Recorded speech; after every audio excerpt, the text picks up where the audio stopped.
오늘 본문 간음하지 말라라고 우리에게 말씀하고 있는데, 이 말씀의 배경은 민수기 25장 1절로 9절, 민수기 25장 1절로 9절이 되겠습니다. 제가 민수기 25장 1절로 9절을 읽어드리겠습니다. 이스라엘이 시딤에 머물러 있더니 그 백성이 모압 여자들과 음행하기를 시작하니라. 그 여자들이 그 신들에게 제사할 때에 백성을 청하매 백성이 먹고 그들의 신들에게 절함으로 이스라엘이 바알볼에게 부속된지라. 여호와께서 이스라엘에게 진노하시니라. 여호와께서 모세에게 이르시되 백성의 두령들을 잡아 태양을 향하여 여호와 앞에 목매어 달라. 그리하면 여호와의 진노가 이스라엘에게서 떠나리라. 모세가 이스라엘 사사들에게 이르되 너희는 각기 관할하는 자 중에 바알볼에게 부속한 사람들을 죽이라 하니라. 이스라엘 자손의 온 회중이 회막문에서 올 때에 이스라엘 자손 한 사람이 모세와 온 회중의 목전에 미디안의 한 여인을 데리고 그 형제에게로 온지라. 제사장 아론의 손자 엘르아살의 아들 비느하스가 보고 회중의 가운데서 일어나 손에 창을 들고 그 이스라엘 남자를 따라 그의 막에 들어가서 이스라엘 남자와 그 여인의 배를 꿰뚫어서 두 사람을 죽이니 연병이 이스라엘 자손에게서 그쳤더라. 그 연병으로 죽은 자가 24,000명이었더라 라고 기록하고 있는데, 이 말씀이 오늘 고린도전서 10장 8절 말씀의 배경이 되겠습니다. 그리고 이 민수기 25장 앞에 보면 민수기 22장부터 24장까지 어떤 내용이 나오는가 하면 지금 모압 여자들과 음행하기를 그랬거든요. 이 모압의 왕 발락이라고 하는 사람이 발람이라고 하는 선지자를 뇌물을 주고 불러서 이스라엘을 저주하라고 그렇게 요구합니다. 그런데 하나님께서 발람 선지자의 길을 막습니다. 그래서 발람 선지자가 처음에는 또 하나님께 기도해 보겠다고 하나님께서 허락하시면 뭐 가겠다는 식이죠. 근데 하나님께서 허락하실 리가 없잖아요. 말도 안 되는 소리를 하고 있는 거예요. 주일에 교회 가야 할지 안 가야 될지 하나님 앞에 기도 한번 해보고 제가 교회를 가든지 안 가든지 결정하겠습니다. 뭐 이런 소리 하는 거는 똑같아요. 그죠? 이건 잘못된 것입니다. 그리고 그 다음에 또 이제 더 많은 뇌물과 또 이 지위를 또 원하는 것은 무엇이든지 들어주겠다고 그렇게 말했을 때에 발람 선지자가 이제 나귀를 타고 모압을 향하여 갈 때에 하나님께서 천사를 보내셔서 그 길에서 막으시잖아요. 나귀가 말을 하는 그런 내용도 나오잖아요. 그리고 그 뒤에 이제 결국 하나님께서 발람 선지자가 가는 것을 허락하시잖아요. 대신에 가서 이스라엘을 저주하는 대신에 축복하게 합니다. 그래서 모압 왕 발락의 이런 이스라엘을 저주하고 이스라엘을 망하게 하려고 하는 그런 계획은 수포로 돌아갑니다. 근데 그것으로 끝났으면 얼마나 좋겠어요? 그것으로 끝나지 않았어요. 그래서 오늘 본문에 있는 일이 벌어집니다. 오늘 본문에 있는 일이 어떻게 벌어졌을까? 누구의 작품일까? 누구의 작품인 것 같아요? 발람 선지자의 작품입니다. 발람 선지자가 발락 왕에게 이야기한 거예요. 요한계시록 2장 14절에 보면 그 내용이 나옵니다. 요한계시록 2장 14절 빨리 찾은 분은 보시고 제가 읽겠습니다. 그러나 내게 두어 가지 책망할 것이 있나니 거기 내게 발람의 교훈을 지키는 자들이 있도다.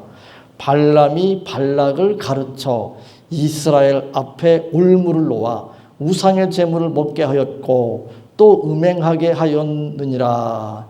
여기에 보면 발람이 발락을 가르쳐 이스라엘 앞에 올무를 놓아, 이게 발람이 발락에게 어떻게 하면 이스라엘이 저주받을 수 있는지를 가르쳐 준 거예요. 이스라엘 백성 앞에 올무를 놓으라는 거예요. 이 올무가 무엇입니까? 민수기 25장 1절로 9절에 나와 있는 대로 모압 여자들이 이스라엘 남자들을 유혹한 것입니다. 어떻게 유혹했습니까?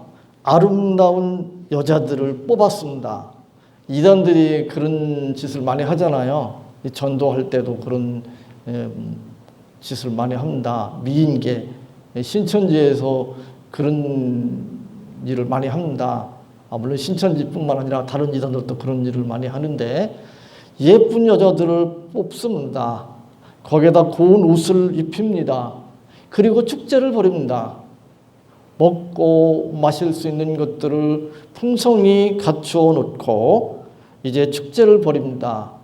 그 자리에 이스라엘 남자들을 초청합니다. 이 남자들은 이런 데 약하잖아요.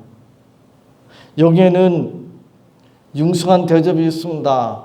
이단들 초청해서 가보면 대단합니다. 완전히 그 초청받은 사람 중심으로 그냥 이렇게 극진하게 대접하잖아요. 그리고 그들이 정성껏 차려놓은 제사 지낸 제물을 먹게 합니다. 그리고 노래를 부르고 춤을 춥니다. 그 다음에 또 빼놓을 수 없는 게 있죠. 술. 이제 먹고 마시고 춤을 추고 특별히 그 가운데 술을 마십니다. 술을 마시면 자기를 통제할 수 있는 힘이 약화됩니다. 이 술을 먹으면 절제하기가 어렵습니다. 모르겠어요. 저는 술 마셔서 절제 못하고 그런 걸 경험하지 못해서 전에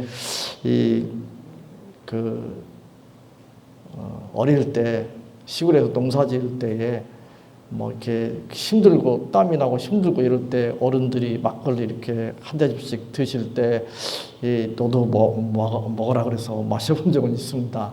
그러나 이제 취해본 적은 없고 그 전에 이제 학생 때에 종강 파티니 이럴 때 보면 맥주 캔 쫙 돌리고 이렇게 하는데 같이 회변해가지고 좀 약간 손해보는 느낌이 있어서 마셔본 적은 있는데 그 뒤에는 마셔본 적이 없는 것 같아요. 취해보지 못해서 모르겠는데 주변에서 보니까 그래요. 저희 그 아버지 또 저희 할아버지 또 저희 작은아버지들 그 술을 좋아하시고 또 저희 동생들도 술 좋아하는 동생도 있는데 또 전에 직장생활 하다 보면 술 좋아하는 분들이 있는데 술 먹으면 자제를 못합니다. 절제를 못하죠. 그죠? 마음속에 있는 대로 본능대로 막 행동하잖아요. 그러니 이거 예쁜 여자들의 아름답고 고운 옷을 입혀놓고 또 좋은 음식 먹여놓고 거기에 축제를 벌입니다. 술에 취해 있습니다. 이스라엘 남자들이 거기에서 모함 여자들과 간음하지 않을 수 있겠습니까? 이건 100% 효과를 발휘합니다. 발람이 발락에게 이스라엘 백성들 앞에 올무를 놓으라고 해서 올무를 놓았는데 이스라엘 남자들이 그 올무에 다 걸려들었습니다.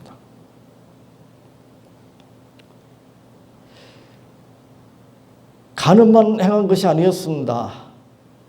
그 모함 여자들을 따라서 바알볼에게 절을 했습니다. 민수기 25장 2절에 보면 그들의 신들에게 절함으로 라고 말합니다. 그들의 신들에게 절함으로. 3절에 이스라엘이 바알볼에게 부속된지라. 이 부속된지라 우리가 요즘 잘 사용하지 않는 말이죠. 영어 성경을 보면 더 쉽습니다. 어떻게 되어 있는가 하면 joining in the worship of 그런 표현을 쓰고 있거든요. joining은 이렇게 연합한단 말이죠. join한다 그러죠 우리가. joining in the worship of 그런 표현을 쓰고 있습니다. 참 안 됐죠. 모압 여자들이 바알 신에게 제사를 드리는데 경배하는데 거기에 함께 조인한 거죠. 조인. 함께 연합한 겁니다. 거기에 함께 참여한 것입니다. 그래서 그들은 간음과 함께 우상 숭배에 동참했습니다. 그 결과 고린도전서 8장 10절에는 23,000명이 연병으로 죽었다고 말씀합니다. 연병은 다르게 말하면 전염병입니다. 23,000명.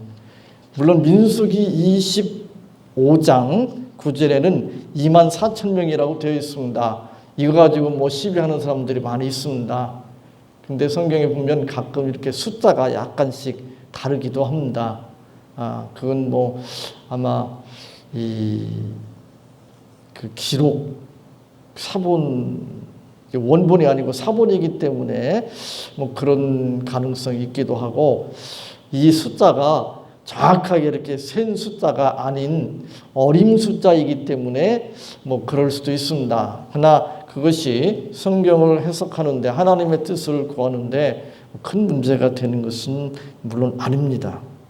자신을 쳐서 본능을 통제하지 못하면 욕망을 절제하지 못하면 우리가 앞에서 살펴본 대로 6절에 그랬죠.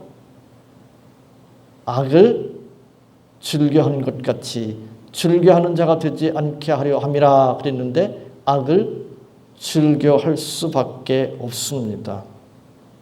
제가 가끔씩 그런 이야기 하잖아요. 정치하는 사람들의 어떤 그 잘못된 것에 대해서 가끔씩 제가 설교 시간에 언급한 적이 있는데 그때 저는 그런 이야기를 했습니다.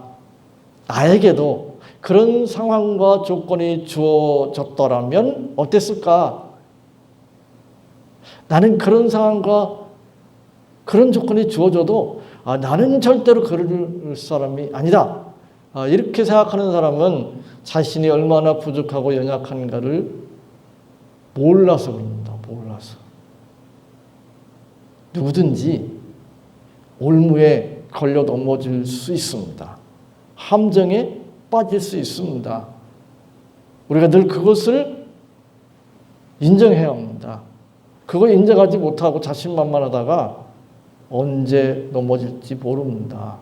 제가 그런 말씀 드린 적도 있는데 이 목사님들 가운데 그 어떤 성적인 그런 문제를 이렇게 불러 일으켜 가지고 이 교회에서 막 이렇게 문제가 되고 그런 일들이 가끔씩 있거든요. 근데 그 가운데는 이 정말 그 제대로 그 뭔가 안 된 그런 상태에서 그냥 감동받아 가지고 신학 공부해 가지고 뭐 목회자가 된 그런 사람들이 뭐 주로 많이 있습니다.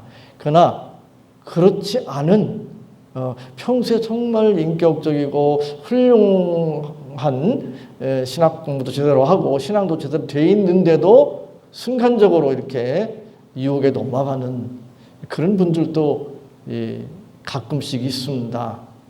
근데 어떤 분들은 자기가 그런 데 넘어간 적이 없다고 그래가지고 그런 분들은 막 신랄하게 막 그 비난합니다. 그러면 어떤 목사님이 그런 이야기를 하면 저는 옆에서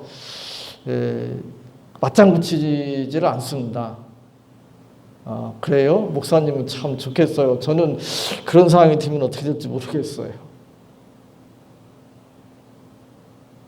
전 그 드라마 뭐 이렇게 인기 있는 드라마 보면 그런데 그런 장면들이 나오잖아요.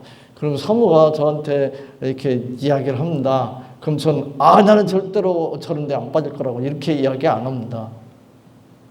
어떻게 자신할 수 있어요? 그렇다고 내가 그렇게 빠지겠다는 이야기는 아닙니다. 우리 자신이 얼마나 연약한가를 알아야 합니다. 그래서 조심해야 되는 거예요. 나는 이런 데 가서 술 먹어도 나를 잘 통제할 수 있다? 그렇게 자신만만한 사람들 술 먹고 실수 많이 합니다. 그러니까 아예 술을 마시지 말아야 돼요.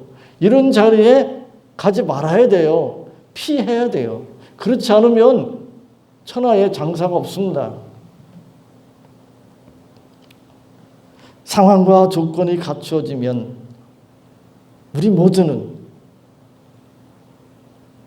얼마든지 죄를 지을 수 있다고 하는 것을 알아야 합니다.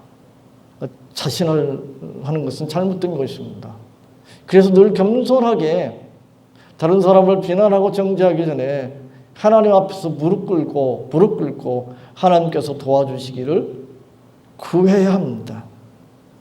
오늘 본문에 보면 간음뿐만 아니라 우상 숭배와 함께 연결되어 있는 것을 보게 됩니다.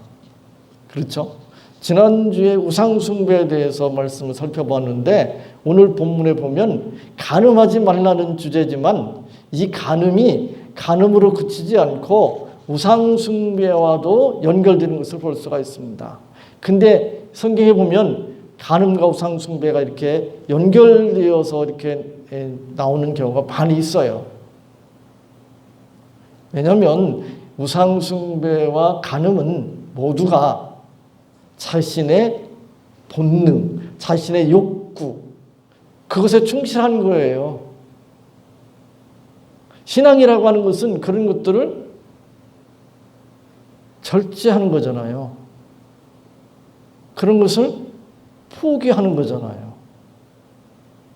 근데 그렇게 못하는 거잖아요. 제가 전에 그런 말씀 드린 적이 있습니다. 직장 생활할 때 회식을 하면 회비는 똑같은데 먹을 때 뭔가 손해보는 것 같아요. 왜 손해보는 것 같은가 하면 그 회식 자리에 지금은 어떻게 하는지 모르겠는데 술도 마시고 담배도 피우고요. 그 술, 담배 값을 회비에서 충당하는 거예요. 근데 술, 담배 값이 이게 만만치 않거든요. 그러니까 아까운 생각이 들어요. 나만 손해보냐? 그래가지고 이제 그 회식 자리는 지금 모르겠어요. 그전에는 회식 자리에 거의 이제 고기 종류를 많이 먹잖아요. 그래서 이제 막 많이 먹고 그래서 속이 안 좋아서 고생하고 뭐 이런 경험들이 있는데 그때 저는 그런 생각이 했습니다. 이게 잘못된 것이구나. 이게 잘못된 것이구나. 내가 술, 담배 안 하고 그래서 손해 뭐 그냥 봐야지. 그렇다고 그걸 고기를 가지고 그걸 채우려고 하나? 이건 아니지.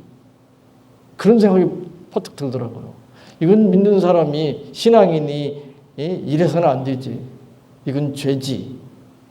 뭐가 죄입니까? 고기 뭐 다른 사람 술 마시고 담배 피우고 그만큼 더 고기 먹을 수도 있지. 그렇게 생각할 수 있을지 모릅니다. 물론 내가 배가 부르지 않고 그래서 식욕이 또는 내가 먹어야 될 어떤 분량이 있어서 먹을 내 식사량이 있기 때문에 그거 따라서 먹는 거야 문제가 안 되겠죠. 근데 그 이상은 먹는 거죠. 과식하는 거잖아요. 그 본능에 충실한 거잖아요. 자신의 욕구에 충실한 거잖아요. 그걸 절제할 수 있어야 되거든요. 뿐만 아니라 아까 제가 기도할 때도 말씀드렸지만 당연히 내가 누릴 수 있는 자유와 권리라고 하더라도 교회를 위해서 다른 성도들의 이익을 위해서 때로는 어떻게 해요? 절제도 할 수 있어야 되잖아요. 포기할 수도 있어야 되잖아요. 그게 신앙이잖아요.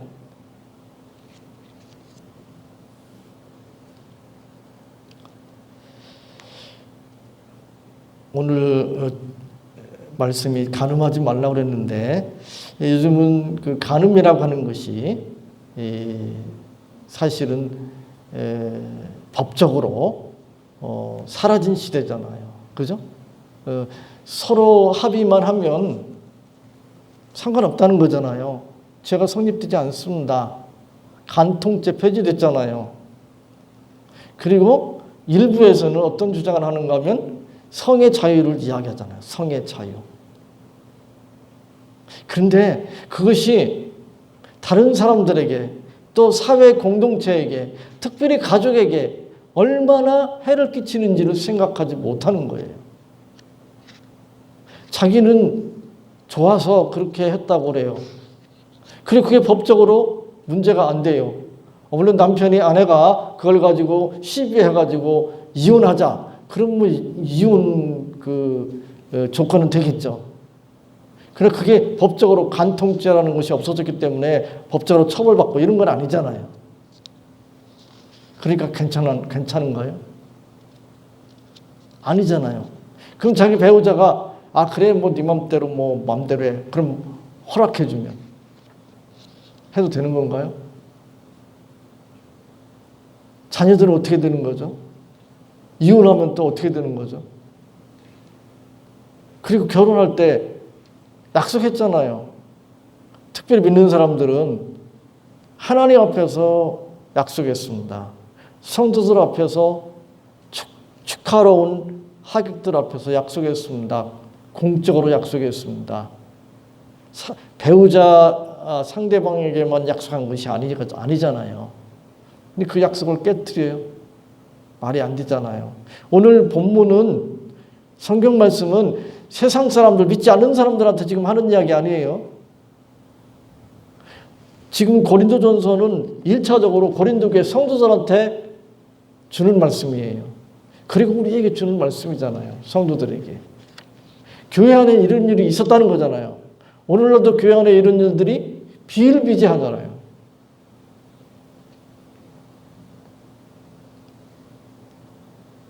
나에게 주어진 자유와 권리, 그걸 단지 내 욕심을 채우기 위하여 동원한다면 그것은 우상 숭배나 다를 바 없습니다. 음행이나 다를 바가 없습니다. 그래서 그들의 우상 숭배에 대해서 지난번에 살펴본 출애굽기 32장에 그런 내용 나왔잖아요. 그들의 그 가장 소중한 금폐물을 모아가지고 또 가장 힘이 왕성하고 번식력이 있는 송아지의 모양을 만들어서 또 그들이 광야에서 아주 소중한 식량이 될 수 있는 짐승을 잡아서 하나님 앞에 제물로 드렸잖아요. 그리고 기뻐하며 즐거워하며 춤을 추었잖아요. 근데 그것이 우상숭배래잖아요. 그리고 거기에 대해서 부패하였다. 자기를 위하여 또 목이 곧은 하나님의 명을 속히 떠나 이렇게 표현하고 있잖아요. 우리도 얼마든지 신앙생활하면서 그렇게 잘못된 삶을 살 수가 있습니다. 물론 신앙의 명분을 가지고 있습니다. 그들이 소중하게 여기는 금폐물을 모아가지고 힘이 왕성하고 번식력이 강한 송아지 형상을 만들고 그들의 아주 소중한 가축들을 잡아서 제물로 하나님 앞에 드릴 때 거기에 신앙의 명분이에요. 신앙의 명분. 하나님을 섬긴다는 신앙의 명분이에요. 거기에 열심도 있고 헌신도 있어요. 그런데 깊이 들어가 보면 자기 만족, 자기를 위하여 그런 짓을 하는 것입니다. 음행도 그렇고 우상숭배도 마찬가지입니다. 우리가 교회 다니는 거 참 중요하고 필요하잖아요. 세례 꼭 받아야 됩니다. 정말 중요하고 필요합니다. 주일 성수하고 11조하고 뭐 전도하고 봉사하고 성경 읽고 묵상하고 성경 공부하고 다 중요하고 필요합니다. 한 가지도 빼놓을 수 없는 것입니다. 그러나 이스라엘 백성들처럼 우리가 이스라엘 백성들을 비난하지만 이스라엘 백성들을 조금만 깊이 들여다보면 대단히 열심으로 하나님을 섬겼던 사람들입니다. 오늘날 우리하고는 비교가 안 될 정도예요. 철저하게 하나님 말씀 율법 가지고 살려고 했던 사람들입니다. 사복음서에 나오는 예수님의 비난의 대상이 되기도 했던 바리새인과 서기관들과 율법 학자들은 철저하게 율법을 연구하고 그 율법대로 살려고 힘쓰고 애썼던 사람들입니다. 그거 자체가 잘못된 게 아니에요. 근데 그 숨은 동기가 무엇인가? 그들이 추구했던 목적이 무엇인가? 자기예요, 자기. 자기 만족, 종교적인 만족. 우리도 얼마든지 그렇게 할 수 있습니다. 우리 주변에서 그렇게 하는 사람들이 많이 있습니다. 좀 목사니까 목사님들 이렇게 주로 많이 보는데 목사님들 가운데도 그런 분들이 많아요. 일반 성도뿐만 아니라. 신앙의 명분을 가지고 있지만 열심히 있고 헌신적이지만 그 모든 것이 자신의 세상적인 욕망을 위한 수단, 세상적인 어떤 성공, 업적 그것을 위한 것이라면 그거는 간음이고 그것은 우상숭배일 수 있습니다. 그러므로 우리가 오늘 고린도전서 10장 8절 말씀처럼 저희 중에 어떤 이들이 간음하다가 하루에 23,000명이 죽었나니 우리는 저희와 같이 간음하지 말자라고 하는 말씀을 늘 깊이 묵상하면서 자신의 본능, 자신의 욕구를 적절하게 절제하고 통제하면서 하나님의 뜻을 구하고 나에게 주어진 자유와 권리조차도 하나님의 나라를 위해서, 교회를 위해서, 다른 성도들의 유익을 위해서 때로는 절제하고 또 보류하고 포기할 수 있는 그런 복된 삶을 사시기 바랍니다. 제가 니체에 대해서 책을 쭉 읽고 니체에 대해서 쓴 책들, 논문들을 쭉 읽어봤는데 니체를 사람들이 많이 좋아하거든요. 근데 니체가 주장하는 게 뭐냐면 본능대로 살라는 거예요. 본능대로. 니체는 기독교를 막 공격하는데 왜 공격하냐면 인간의 본능대로 사는 것을 막는다는 거예요. 막 도덕이라고 하는 걸 만들어가지고 사람들을 본능대로 살지 못하도록 막 억압한다는 거예요. 그래서 안 된다는 거예요. 잘못됐다는 거예요. 근데 그렇게 지금 생각하는 사람들이 많아요. 본능대로 사는 게 행복한 것이고 그것이 마치 아름다운 것이라고 막 드라마, 영화들이 막 미화하고 있어요. 그러나 성경은 그렇게 이야기하지 않습니다. 그 반대로 이야기하고 있습니다. 여러분들 성경 말씀에 귀를 기울이시고 세상 말에 여러분들이 미혹되어 넘어가는 그런 어리석은 그런 자들이 하나도 없기를 바랍니다. 하나님 감사합니다. 오늘 이 말씀 붙들을 수 있도록 도와주시옵소서. 우상 숭배하는 자가 되지 않고 간음하는 자가 되지 않도록 도와주시옵소서. 저희들도 상황과 조건이 되면 언제든지 그런 죄에 넘어갈 수밖에 없는 연약하고 참 부족한 존재들입니다. 저희들 불쌍히 여겨 주옵소서. 그런 상황들, 조건들을 잘 분별하여 피하며 또 저희들 하나님께서 주신 자유와 권리조차도 성도들의 유익을 위하여, 교회를 위하여, 하나님의 나라를 위하여 절제하고 때로는 보류하며 포기하기까지 하나님 원하시는 복된 삶을 살 수 있도록 인도해 주옵소서. 예수님의 이름으로 기도하옵나이다. 아멘.